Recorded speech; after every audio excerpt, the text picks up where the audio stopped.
Hello, it's Michael from Fujifilm. Autofocus systems in modern digital cameras have gotten to be remarkably fast and accurate, and I can tell you there are a lot of professional photographers out there who have little or no interest in manual focus whatsoever because they trust the autofocus that much. Now, what I'd like to talk to you about is the behaviors that you can program or that have already been programmed into the cameras for X series and GFX series when you switch the focus into the AFC, not AFS, but AFC, which stands for continuous focus mode. And this means that while you're holding the button down, the camera will be automatically refocusing as the subject moves or as the camera moves.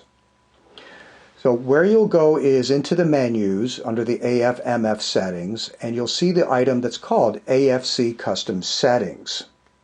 Now, it's important to know that whichever one of these 5 or 6 that are built in there is highlighted is always going to be the active one when you're in AFC mode. Now, what these behaviors are is logic algorithms that our engineers have programmed into the cameras based on a lot of thought and modeling of moving subjects. And we'll go into what some of these are in a moment, but let's first go into the custom settings so we can understand what the different parameters are actually all about. And they have names that are tracking sensitivity, speed tracking sensitivity, and then zone area switching. Now, because the first two both have tracking sensitivity in them, I thought I'd explain them to you in non-photographic terms to make it easier. So the first one, tracking sensitivity, is let's say you're out for a walk, you're at an intersection and you're crossing the street, everything looks fine. You get halfway across the street and about 3 blocks away, a car pulls up to a stop sign and makes a right and starts coming in your direction. So tracking sensitivity basically is how good is your peripheral vision? Do you notice that car when it's actually at the stop sign? Or do you notice it when it's already moving out into your street? Or do you notice it when it's now 2 blocks away instead of 3 blocks away? So that's what the tracking sensitivity is all about. Now, once you've noticed the car, comes in the second part of the logic, which is now paying attention to the car and trying to decide how fast is it moving.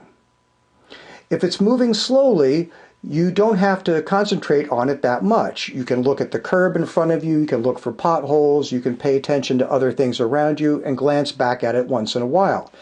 But if you decide that car is actually moving a little bit more quickly, well, you're going to stay focused on it, locked on, thinking about it, assessing, is the car coming at you and do you need to speed up or not? And that's what the speed tracking sensitivity is all about. It decides what kind of motion the subject is doing in front of the camera, and therefore how quickly to respond to that change in motion. Okay, the third one, called zone area switching, is really only relevant when you are either in the zone AF mode or the wide tracking AF mode. And this is where you're using a larger area of the sensor and the camera will jump from one AF point to another in order to keep your subject locked on.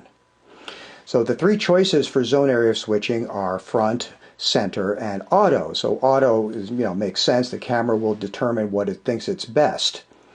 But if you have it set to front, the camera is automatically going to lock on to whatever object is closest to the camera.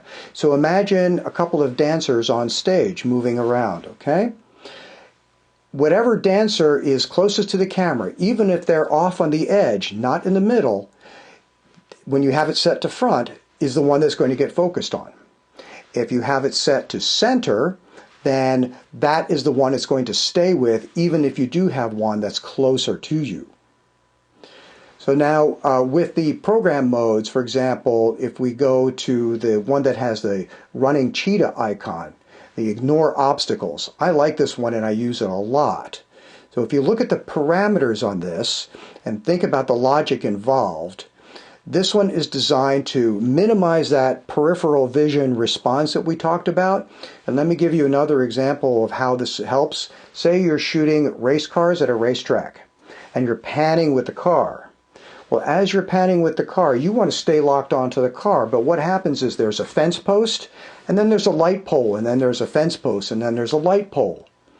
You don't want the camera to pay attention to those things that pop up, right? So you want it to basically ignore that obstacle, give a delay to the peripheral vision. So that's how these things are programmed, and I hope you have fun with them. Now, in the movie settings, there are only 2 AFC custom settings. But I actually find these very, very helpful, and I do a lot of cinema and a lot of video shooting. And believe it or not, even in pro cinema, where manual focus is the rule because they want maximum control of where the audience's attention should go, lately, in the last few years, many operators and cinematographers have found that autofocus once in a while can save the day because they are getting better and better. And this is especially helpful with documentary crews and really, really small, like one-person shoots, okay?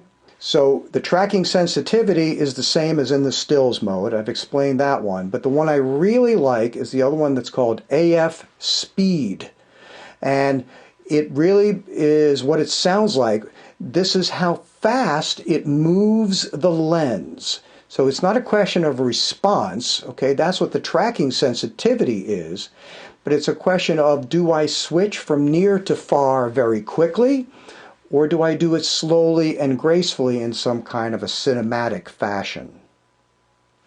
All right, thanks very much. Thanks for joining me. I'll see you next time.